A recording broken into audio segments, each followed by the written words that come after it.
All right. Well, welcome to an evening about Foothills Nature Preserve. My name is Kathleen Tarlow, and I'm the education director at Grassroots Ecology.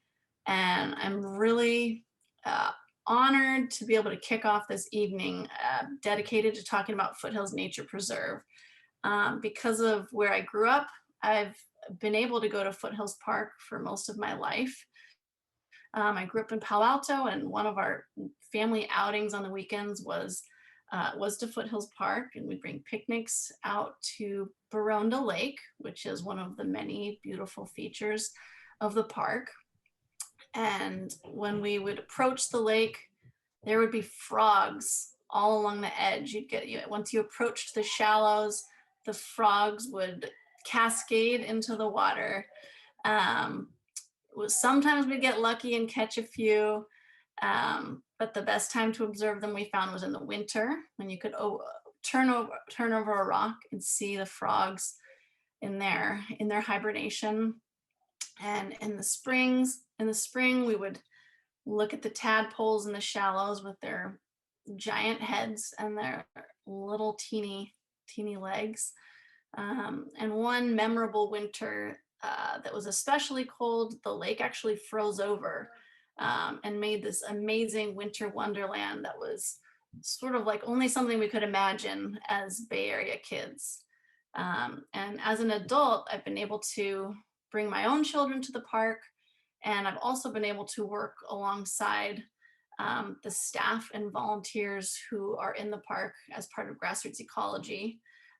Including one of our summer interns who's here. I know there's at least one summer intern, that's Molly. So, in a year, last year, 2020, when I know we all had a lot of difficulties, one of the really bright spots was the opening of Foothills Nature Preserve to all people. And I've felt so happy and proud that Palo Alto, with the support of so many people and so many organizations, the city's made it possible to share this amazing, really magical resource with you. And there's so much to gain from opening the park to a new generation of visitors and caretakers of this really amazing place. And sort of we're here to talk about how to join together in stewardship for years to come. So it's really an exciting occasion, and I'm really happy to be able to celebrate it with so many people. We have two amazing speakers tonight to act as our experts about the park. We're going to hear from Palo Alto Ranger Angela Richman. She's one of the faces you'll see out at the park and can help you enjoy your experience there. And then we'll be hearing from Claire Grist, who is our project lead at Foothills Nature Preserve and has overseen the restoration efforts in the park for the last 2 years and has led volunteer events and youth programming and is continually working to help foster a growing community of stewards at the preserve. So I'm going to hand it off to Claire to get us started. Hi, everybody. I'm Claire, and I'm going to get us started. So shout out to all my friends and family who came for virtual support, and everybody else. I'm happy to be here. So I will be sharing my screen. I have a presentation made. Welcome to Foothills Nature Preserve, the virtual talk. My name's Claire. I've been working at Foothills Park for just over 2 years. And like Kathleen, I'm super excited that it's now open to the public for everybody to come and enjoy. Foothills Nature Preserve, formerly called Foothills Park. So excuse me if I flop back and forth between the two names. I'm still adjusting. Foothills Nature Preserve is nestled in the Santa Cruz Mountains, and it's a 1,400 acre preserve. I've spent many hours walking, wandering, relaxing, and exploring on the trails and the nice open spaces and lawns at this nature preserve, and every time I find something new to be in awe about. So I'm here just to share some of that with you. Okay, I'd like to start off with a land acknowledgement. So here in this purple circle is about where Foothills Nature Preserve is. And this is the ancestral land of the Ramaytush Ohlone. And the Ramaytush Ohlone have lived in this area for over 3,000 years, actively tending the land through stewardship like burning or tilling or pruning. And Native Indigenous Californians continue to steward the land, and we are just very excited to join in that effort of stewarding our open spaces.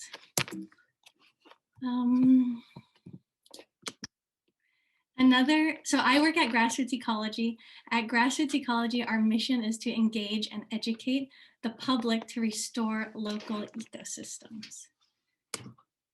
Another group of people that work in the park are the Friends of Foothills Park. This is a dedicated group of volunteers who have been stewarding the park land for over 30 years. They've been really great at managing invasive species. They did a lot of the original mapping of invasive species in the park, and they continue to meet Sunday mornings at Orchard Glen. And new visitors are always welcome to come learn and join the Friends of Foothills Park. Okay, now we have Angie, our ranger, to give us some thoughts on the park from a ranger's perspective. So I will stop sharing and hand it over to Angie. All right. Thanks, Claire. Yeah. Well, thanks everyone for coming tonight. It sounds like from the poll, about half of the people here have been to Foothills before. So if you haven't been there, we hope you can make it out soon. So like Claire said, Foothills is a 1,400 acre preserve that's operated by Palo Alto Open Space. It's around Portola Valley, Arrastradero Preserve, and Los Trancos Open Space. There are many miles of trail that provide access through rugged chaparral woodlands, streams, and even a little lake called Baranda Lake. The Vista Hill provides a great view of the bay. A lot of people come out to watch the sunset there. And there are wildlife everywhere, and it's common to see deer and coyotes, bobcats, and wild turkeys on any day. The park was formally dedicated in 1965. And prior to that, it was ranch land owned by Dr. Russell Lee, who was the founder of the Palo Alto Medical Clinic.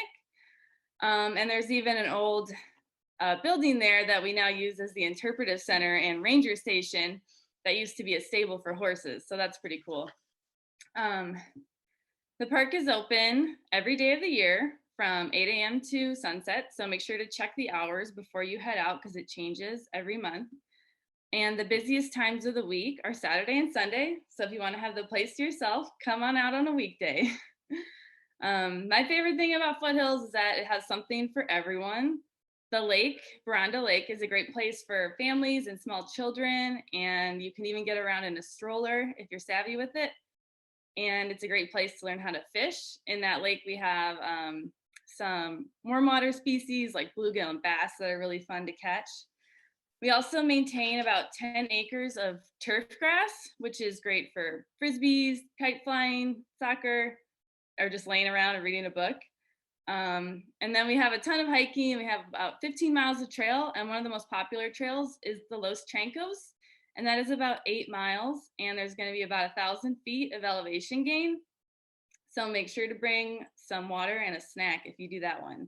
And that one also has great views. If you want to shorten that loop, you can take the Trapper's Fire Road, and then it's a few miles shorter. Let's see. In addition to that, we have over 50 picnic tables that you can enjoy, rest, and barbecue around. Foothills has many different types of habitats. We have oak woodland, chaparral, and grassland. There are even a few redwood groves. During the winter, the oak woodlands provide excellent food and habitat for birds that are migrating along the Pacific Flyway. And during the springtime, you can see many different colors of wildflowers in the grassland. We do also have poison oak, so be sure to look that up on the web before you come out. It can look different at different times of the year. So if you're not sure what it looks like, just try to not touch any plants. Foothills has a ton of wildlife. We have a lot of raptors like red-tailed hawks, barn owls, and kestrels. So keep your eyes to the sky if you want to spot those birds. We also have a lot of top mammal predators like coyotes, bobcats, and mountain lions. These animals are generally afraid of humans and they'll avoid areas where they hear human voices. But as most of you know, we've had a lot of fires in the Santa Cruz Mountains lately. So they are expecting that these animals are going to be pushed out of their home range. So be super aware of that if you're out hiking. Keep your small children close and keep your pets on a leash. And if you see a mountain lion, please report it to a ranger or other park staff. One important thing to keep in mind when visiting Foothills is the difference between the turf grass and the native grassland. The turf grass is a deep green color like a soccer field or a baseball field that are all over town. And those areas are located around the lake and the lake dam and the Las Trampas Valley, the big one in the bottom. And the native grassland, might be brown in the fall, might be green in the springtime. Right now the grass is really short and new. So this grassland provides great food and habitat for all the wildlife in Foothills. So we do ask that you stay off of this area and stay on the designated trails and the turf grass. My favorite thing about being a ranger at Foothills is talking to people out on the trails and just answering any questions they have or helping directions or jump starting your car if it dies at 5 o'clock. So if you see any park staff out there, or if you see me, feel free to ask us anything or just say hi. And if you have any questions that you think of after today, but before you visit, you can email us at open.space@cityofpaloalto.org. And thanks for listening, and we hope to see you at the park soon. Awesome. Thanks, Angie. I'm going to go ahead and share my screen again. So again, I'm Claire. I'm on the right in this photo, and on the left is my teammate Nina. And while I'm giving the presentation today, I would like you all to know that this, like everything we do, has been a team effort. I'm actually at Nina's house right now because with all the rain, the power went out at my place. So we really believe that teamwork makes the dream work. And this is us up at Vista Hill. Oops. So I'm going to give us like a virtual little tour of the park with some of my favorite highlights. So this is the entryway into Foothills Park. This was Valentine's Day 2019, and I was greeted with this beautiful rainbow. There's so many ways to enjoy this preserve. One of my favorite is looking for great views. Like Angie mentioned, this is the view from Vista Hill. So on a clear day from here, you can see all the way to San Francisco. You can see across the bay to Mount Diablo. And what you're looking at in this picture is down to Arrastradero Preserve. There's also many ways to relax, and these are some of the picnic areas. There's so many different picnic areas. I think it would be a cool goal to try to have a picnic in every single one of them. Another way to enjoy your parks and open spaces is through creativity. As an artist myself, I am always finding inspiration at Foothills Nature Preserve, and so do our high school stewards that help us take care of the park. This is a painting by a local artist, Lorraine Webster from Vista Hill, and she says, "I paint what I love." We do a lot of learning and exploration with Grassroots Ecology. This is me on that beautiful turf grass that you can walk all over. And it's a great place for exploring, especially with young people, because there's lots of biodiversity, lots of easy to see animals like deer. And if you're really lucky, you might see like a bobcat. And on the right hand, this is a picture of some oak galls, which are very tiny, but also a really cool thing to discover. Visiting parks and open spaces can give you a renewed sense of wonder, and that's one of the reasons we love our open spaces. So here is an aerial view of Foothills Park. The park boundary is in green here. Up in the upper right, you'll find Highway 280 and Palo Alto. And in the lower left is Skyline Boulevard, so like the ridge line. What is really cool about Foothills Nature Preserve is it's nestled in and among many other preserves in the area. So all this green space that you're seeing is interconnected parks and preserves. And parks and preserves with connected boundaries like that are really great for wildlife habitat, especially the big animals like mountain lions. So in some places, the interconnected parks and preserves go all the way up over the ridge and down to the Pacific Ocean. So it's a really very exciting place to be. I'm going to take us on a virtual walk along the Los Trancos Trail, just highlighting some of my favorite stops using this sun-shaped arrow, or not sun-shaped arrow, this sun. This is our general outline. Again, the Los Trancos Trail is over 7 miles long and it has some serious elevation gain. So just be prepared if you're gonna go take that trail. Like Angie said, we have a lot of knowledge on the trail, so don't hesitate to reach out and ask. Okay, so we're gonna start on the Los Trancos Trail. This trail heads steeply up a bay laurel ecosystem where it's very shady, damp, and steep, and it's a great place to go out and look for ferns and mushrooms. And my favorite fern to look for is the Goldback Fern. So, and it looks great right now because it's finally getting rain again. From the top, it's light green and dark green with lace-like edges. And what I find really exciting about this fern is that when you flip the frond over, the underside is like a glowing yellow gold color. And that's all of its spores. And you can actually use these spores to make yourself a fern tattoo. So this is Nina with her fresh new fern tattoo. Okay, so the trail is very steep. You're gonna cross a ridge and you'll descend down the other side of the ridge to a blue oak grove. So the blue oak trees are like a small deciduous tree, meaning it loses its leaves in the winter and that allows more light to come through. What's really cool about this grove and these trees is that they're host to the California state lichen, the lace lichen, and that gives the grove this very like magical feeling. And I thought you could only find that type of lichen maybe in the southeast of the United States, but to my surprise, here it is. Here's a zoom in on the left.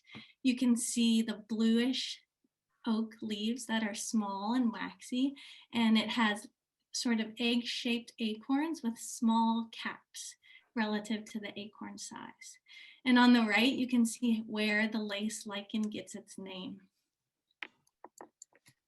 This oak grove is a favorite stopping and resting point on our journey out to pull French broom on the Los Trancos side of the park. So next, I'm going to talk about some French broom removal. So here we're on the far side of the park, and there's a creek actually running along that edge there. It's called Los Trancos Creek. Oops. Here we can see the San Jose Conservation Corps out pulling French broom. So French broom is an invasive species, meaning it is out competing for resources like sunlight and water and space with our native plants. So in parks and preserves, we try to protect the biodiversity of these special places. And one way we do that is by removing invasive species. So here's the San Jose Conservation Corps. We love to work with them. And here we are enjoying a nice break from the hard work. Next up, I am going to share a video that will give you a good idea of what it is like to pull French broom. So here we go. Hey there! Here we are today at Foothills Park on the Los Trancos side, we are doing battle with some French broom, an invasive species. So I'm going to show you our cool tool. It's the weed wrench or the extractigator. And you just hook it onto the plant, yank it over, and you'll just pull your French broom right out of the ground. Ta-da! We're here with the San Jose Conservation Corps. It's pretty cool. You're gonna get me the one with the 4 or the 3? There's only one. No. We're hiding a bit. What's up?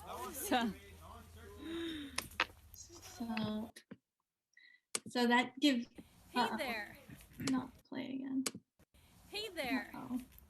Here we So that's what French broom pulling looks like. It's really fun. It's a bit hazardous because there's often a lot of poison oak in the area. So you just want to make sure if you want to pull French broom, you're doing it with a trained French broom puller. But it's really fun. So after you hike up the creek bed and it's takes a while, you're gonna get to the bottom of this map and you're gonna pop out onto a ridge where you find our chaparral ecosystem. And up here you find also another one of the best views in the park. So here you can see a little bit more of what you see in the distance. So underneath the words is Mount Tamalpais way up in Marin.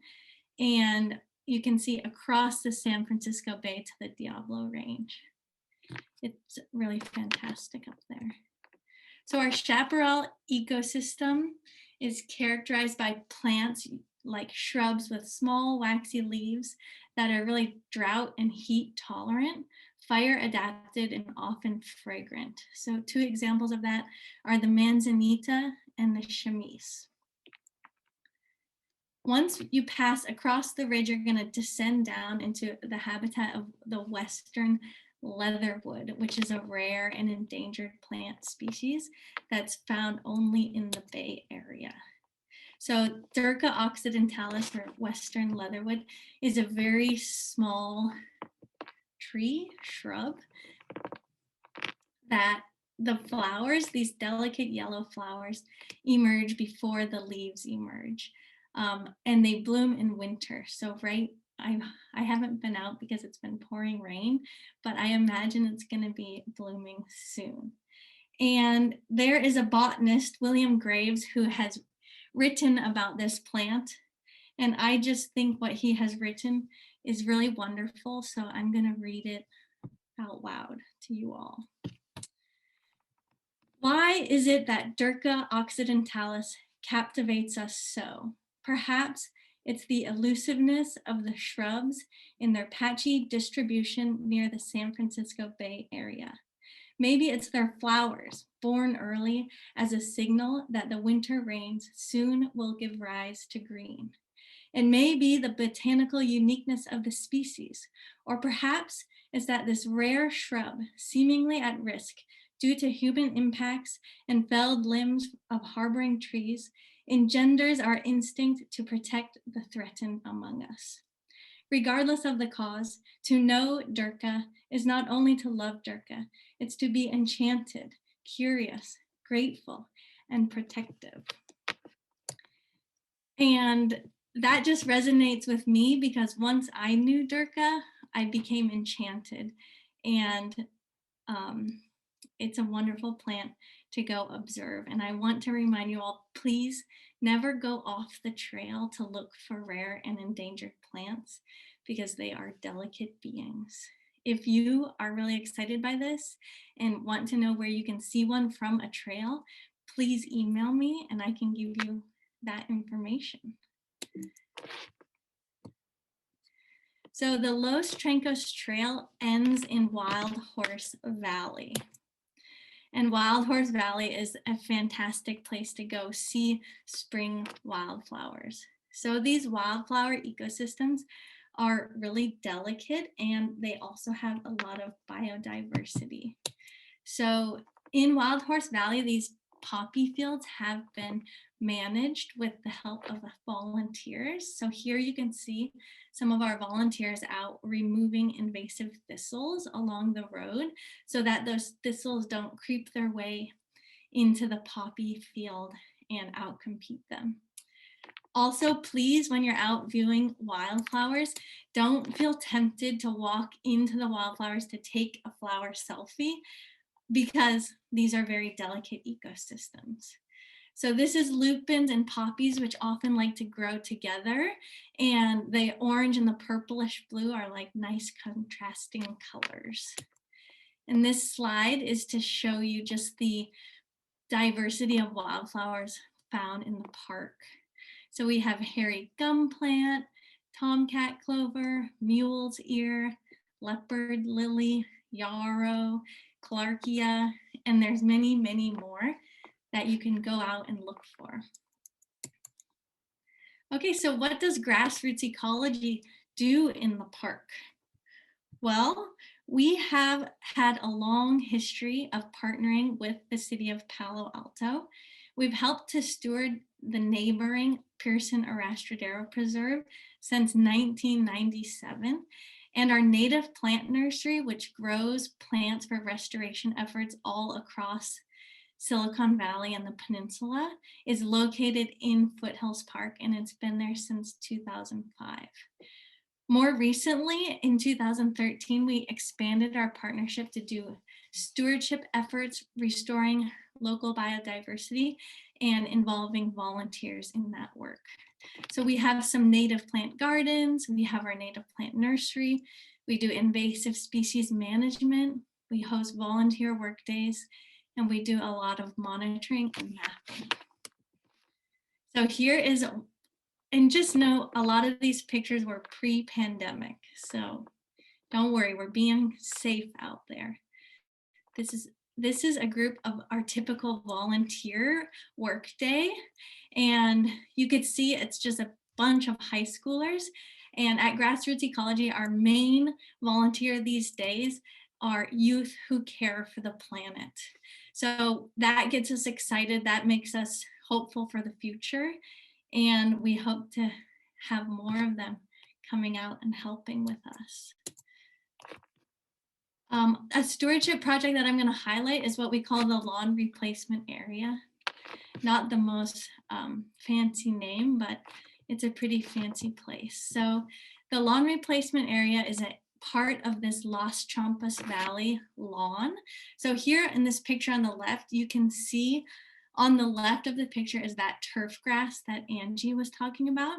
And on the right is where we have removed some turf grass and began planting native plants in the place of the turf grass. So this is an example of a 5th grade field trip. They came out and it was pouring down rain, and we planted a couple hundred plants, and everybody had a really fantastic time. And here, this is Nina and I, our first day back in the field after the original shelter in place. And we were celebrating all the native wildflowers that were blooming in the lawn replacement area. So this is a cool example of why native plants are important. And that is because areas like this host a ton of biodiversity. And in this area, you'll see insects and bees, and one time a group actually saw a weasel down there. So having all these California natives really draws in insects and animals and birds to that part of the park. So we also do a lot of invasive species mapping and management. This here is just to show you kind of what the mapping looks like. So here are different colored shapes marking where we're seeing invasive plant species, and we track how we're managing those species. We're also, with the park opening to the public, we are seeing a lot of increased use. And us at Grassroots Ecology, we've lined out a monitoring plan to monitor the human impact of increased visitors. So right off, we were seeing a lot of traffic, and we were seeing some negative impacts, like Nina is here showing how some of the trails are going to be widened, which Again, in the pandemic, people are stepping off the trails to maintain the 6-foot distance. And on the right, we were seeing increased social trails, which are trails that are not supposed to be there. But the rangers have done a fantastic job doing adaptive management, and they have put up straw and cones and signs and caution tape, and it's been really successful, and we're already seeing a huge improvement. So I know that there's a lot of worry about impact to the park, but we want you to know that we are watching and monitoring and managing that. Also, can always remember to use your parks and open spaces responsibly, and consider volunteering your time to help manage the human impacts to parks and open spaces. So in the words of Jacques Cousteau, you protect what you love. And I hope that by sharing with you some of the things that I love about the park, you'll be inspired to get out there and, you know, develop your own relationship with Foothills Nature Preserve. And hopefully with that, you will also want to step up and get out there and help protect these important places. And at Grassroots Ecology, we love our wild spaces. So thanks. That's my tour.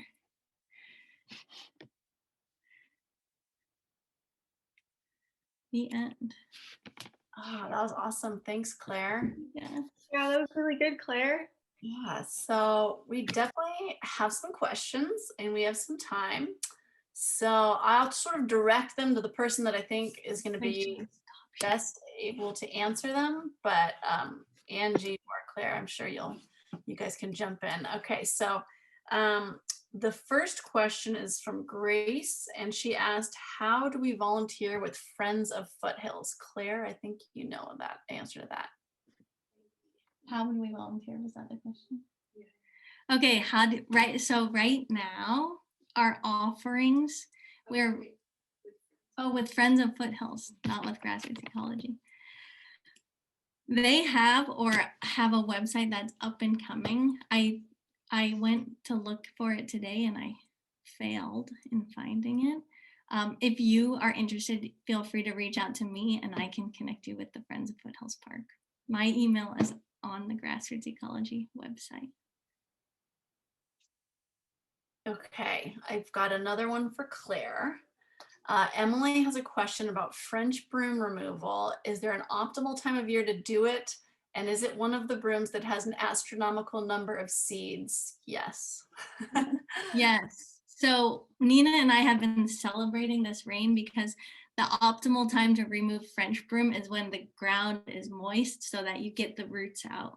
Up until last week, we were attempting to pull them out, and instead of getting the roots out, the plants would just break, which is not good because then they grow back stronger.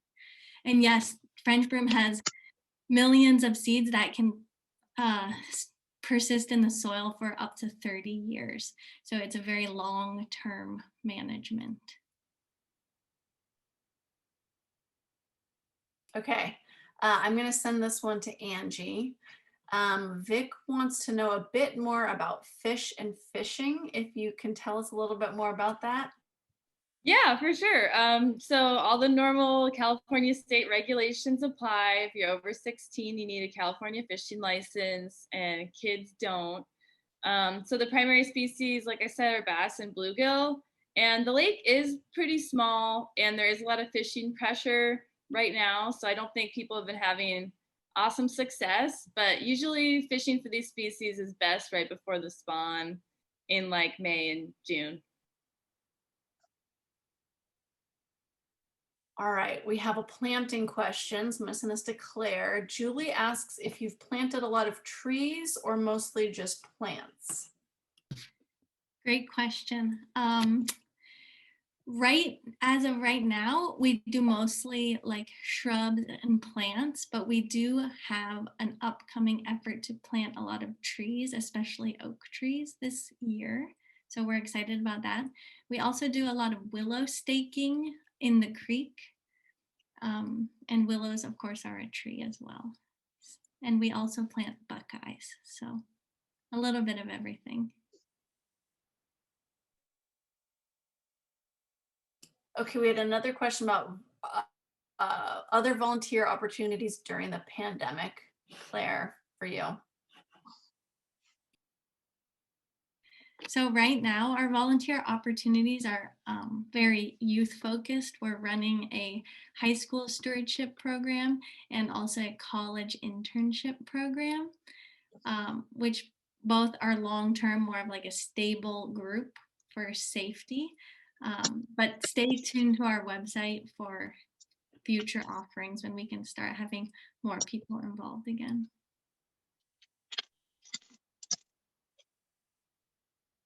I think this could go to either of you. We have a question from Hillary about when the last time a mountain lion was sighted. I don't know. That's a good question. So I was working at the Baylands Preserve, the other one for Palo Alto before this. I've only been up at Foothills for like 5 months. I'm sure we've caught them on trail cams on the Los Trancos Trail, but I haven't heard of a human seeing one in real life in a while.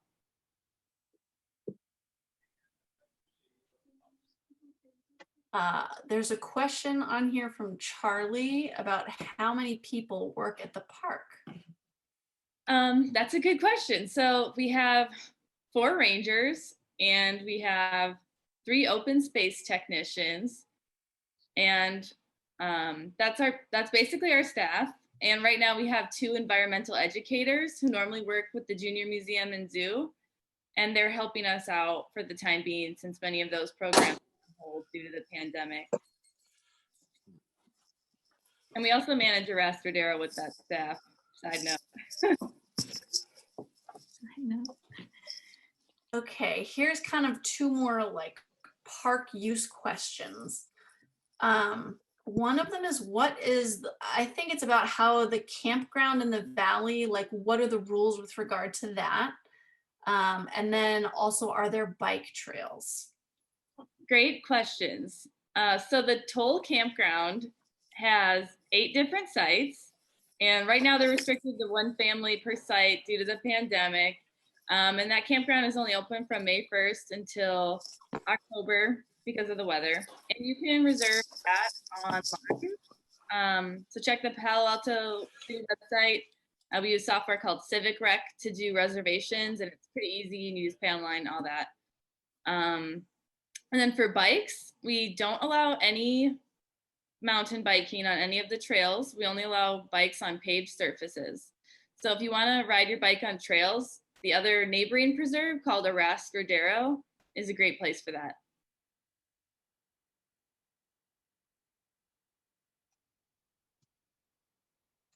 We have a question about the Los Trancos Trail and is whether that's connected to Los Trancos Open Space Preserve. It does connect.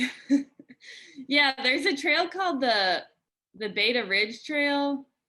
I don't think it's all laid out yet, but there is some long-term planning going on to connect a lot of the open spaces in the area, which many are operated by Mid-Peninsula, and they do an awesome job.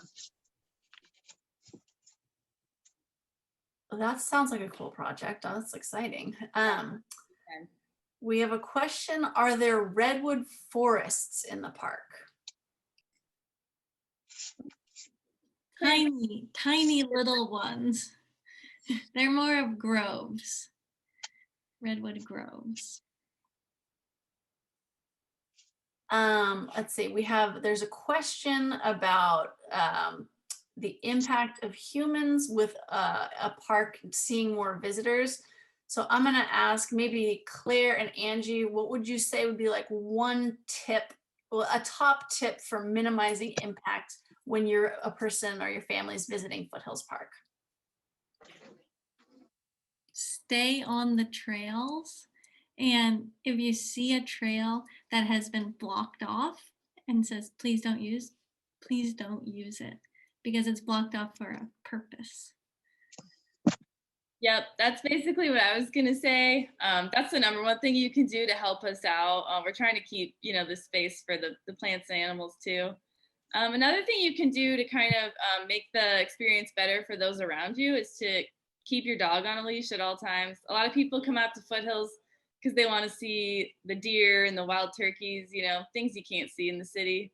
And when your animals are off leash, they scare the animals away. Okay, we have a question from Sarah about ways that 4 to 6-year-olds can help the park. Cool. I love that question because I love to work with young people, and I'm always trying to brainstorm ways to have more little young people involved. 4 to 6-year-olds. We don't have anything at the moment, but when our regular volunteer work days are scheduled again, if a 4 or 6-year-old wanted to come with a responsible adult, we would be happy to have the team come volunteer with us. Okay, this is actually a great access question. We have a question, are there hikes that do not entail a lot of elevation? Yeah, I would say the Panorama Trail is one of your best bets if you want to avoid elevation. And that trail is about 1.75 miles long. You can always walk around the lake too. I mean, that's going to be really short, but if you have little ones or if you enjoy bird watching, you could spend a lot of time going around the lake. The Fern Loop is another great trail. That's at the far end of Wild Horse Valley. And the loop is pretty short, under a mile, and it does have amazing ferns, as the name suggests. Okay, let's see. I have a question that mentioned the beginning talk when I was talking about the frogs that I used to see at the lake when I was a kid. And the question is, are there still frogs at the park? Which is an interesting question because when I go there with my kids, we can't find them. I've heard of others who have found them.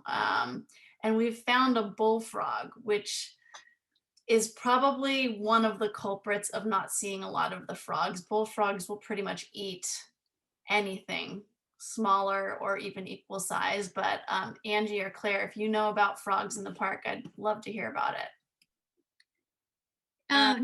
Go ahead, Claire. Yeah, Nina and I have seen on the Los Trampas Valley turf lawn. I think it was just after a rain event or something, but there were just like hundreds of Pacific Coast tree frogs in the lawn. That makes sense. I know that bass are known to predate on pretty much any animal that they can find. So I would say don't look for frogs around the Baranda Lake area. Okay, that's a good answer. We have someone who says, how do we learn more about the ecosystems of the park? How do you learn more? Well, hike around a lot and take pictures. There's a great app you can use, iNaturalist, to help you identify plants, which is a great way to learn. There's some information boards at the interpretive center that we've created with some more information like that. Yeah. When we're not in pandemic times, the interpretive center does have more informational boards, and we have a lot of taxidermied mammals and birds and a huge wildlife or wildflower board. So I'm not sure when that's going to be open, but check that out someday in the future. I just wanted to grab two. This is my favorite plant book. I don't know if you can read it. It says California Plants, and it's by Matt Ritter. And it's broken up by ecosystems in California. And so it's not going to have all the plants that you see, but I would say it sort of has your most charismatic plants, sort of your obvious wildflowers and the kinds of trees you'll see in the canopy. Like, I feel like it's a really good starter for how to sort of see how to identify what you're looking at in some of the major ecosystems. So that's kind of my favorite It's like the place I go when I know I've been through chaparral and I want to figure out what were those 4 or 5 species that were the most common. So anyway, that's my favorite resource. Okay, we have a question. Do you have any programs for 5th graders? Right now at Foothills Park, we're running a program. It's our first high school stewards program, but we are doing middle schoolers this session. And I know that might start in 6th grade, but we're giving it a try. So far, it's been really fun. So hopefully we'll continue having some programs for young people too. Okay, here's another young people oriented question that's making me smile because it's a good question for my kids. A 6-year-old is asking if it's okay to climb trees, and if so, which ones are permissible? Oh, I guess that's for me. So it is best if you don't climb trees. I know a lot of people are attracted to the oaks because they have so many crazy arms, but they are sensitive to that. I worked down at Baylands open space for a while before this, and there was a tree that all the kids played on, and last winter that branch just fell down because it was weakened. So I'm sorry, I know it's not the answer you want to hear, but if you want to help the tree out, you can just let it be. Okay, we have a question about, have you noticed any changes in plant or animal species over the past decade or two?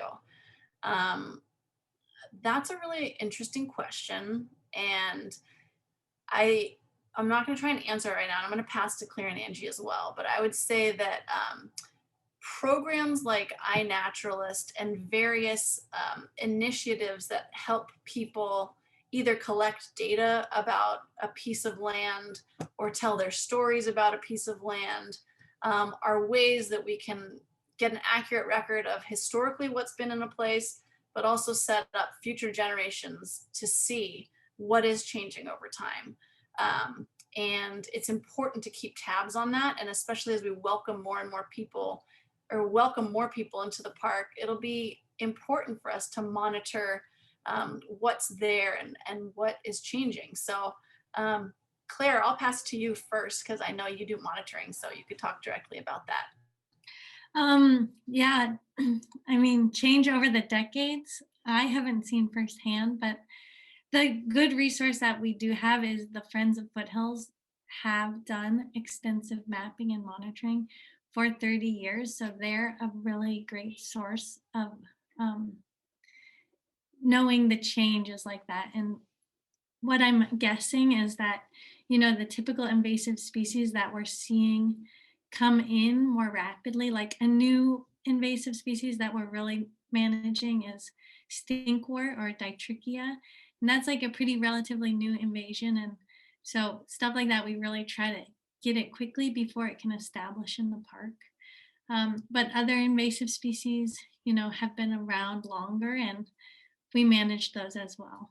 As far as like the native plant ecosystems, personally, I haven't, personally, I don't know, but I'm sure somebody does. There's a picture in our office of, I'm not sure where it is, but it's a grassland from like 20 years ago and now. And I think with the human, fire suppression, there is a lot of coyote bush that takes over. And coyote bush is a native plant, but it's kind of, correct me if I'm wrong, but I think it's kind of regarded as a woody kind of pest almost, because it will just take over everything. So that is one thing that humans are changing. And, there are homes near Foothills and many other preserves. So fire suppression is something that does happen. Here's a cool question, I think, for Angie. You said that the park closes at night, but someone wants to know if you ever have stargazer or other nighttime programs. Yes, we do have star parties once in a while, back before the pandemic. And we have a really awesome leader who I'm drawing a blank on right now, but he is like a longtime astronomer. I think William Phelps. So we do have some other programs, like normally we have wildflower walks too in the spring, but probably won't do that this year. But do check Civic Rec, which is our software for reservations. And it's the same stuff you would use to reserve a campground. Okay, I feel like we have to answer this question because I'm sure other people have it. Someone has heard that parking is quite challenging since the park opened up. And so what would you suggest? I think probably Angie's the best to answer this, to how to access the park on a weekend. Great question. So the park does have a capacity, and we do that based on vehicles because that's the most reliable. So our peak visitation hours are between 10 and about 2 or 2:30. If you can come on a day when the weather is a little colder or drizzly, that's definitely not going to be as popular. So that's one option. Or else, I mean, if you want to hike the Los Trancos or something, coming early is really a great idea anyway, because you want to take your time on that. So if you can't come on a weekday, I would say to come early, and otherwise you're just kind of chancing it. But if you come to the park and it is closed, there is another great preserve that's about 15 minutes up the road from us called Skyline Ridge, and that's a mid-peninsula open space preserve, but they have the biggest parking lot there, and they've told us that it never fills up. Okay, that's a good tip. Are there any plans to do controlled burns, Angie? You mentioned sort of homes in the area and fire suppression. That's something people are talking more about. That's a good question. Not that I'm aware of. I think it definitely would benefit the landscape, but that is something that the Palo Alto Fire Department would probably be, or CAL FIRE would be, they'd be the lead on that.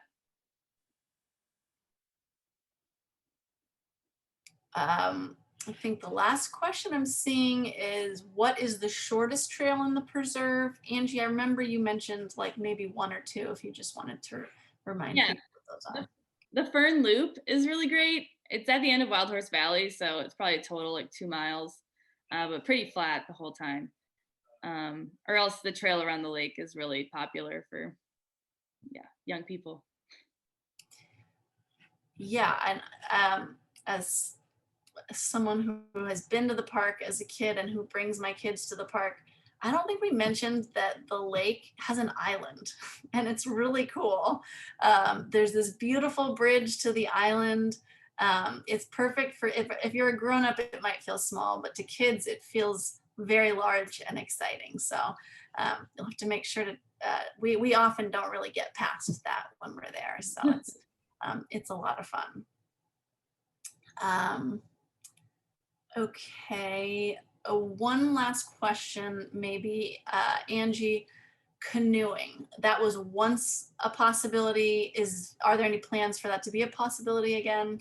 That's a good question. That will be a possibility again someday. We've taken them off the lake right now due to the pandemic, just because we can't guarantee they're going to be clean. So that will come back eventually. And we do allow individuals to launch boats there free of charge. They just have to be hand powered, and we don't allow body contact with the water. So no inner tubes, please, but you're more than welcome to do that.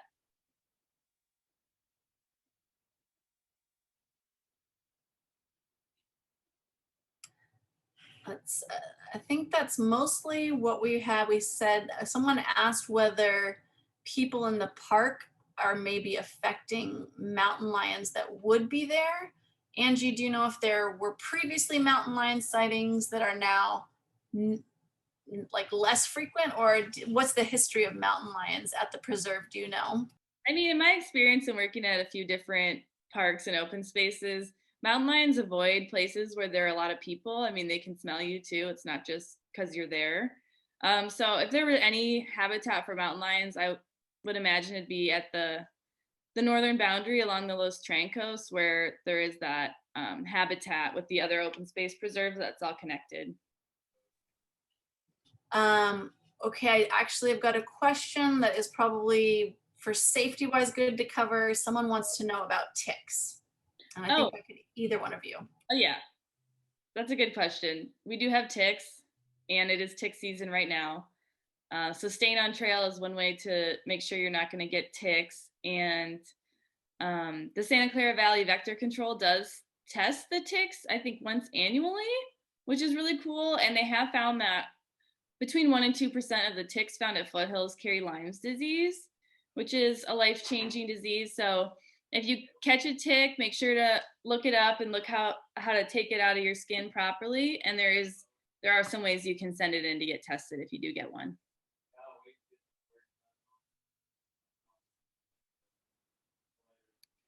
Thanks, Angie. We have someone contributed a nice comment, and they said, for those of you who are asking questions about your kids and what were some good trails, Pamela has said that for elementary kids, she recommends the Wood Rat Trail from valley to lake and a play at the island before going back down the hill to the parking lot. That's a good suggestion. So you're going uphill first and playing and using the lake as an incentive before you have to walk back down to your car. So that's a good tip. Yeah, well, I think I'm gonna thank you guys so much. Thank everybody who's here for joining us. If you haven't yet been to Foothills Nature Preserve, I hope you get out there soon. The next couple months are as beautiful as it ever gets. I want to thank Angie for being here and giving us so much great information at the park. And Claire, thanks for the great virtual tour of the park. And we hope to see all you out there soon.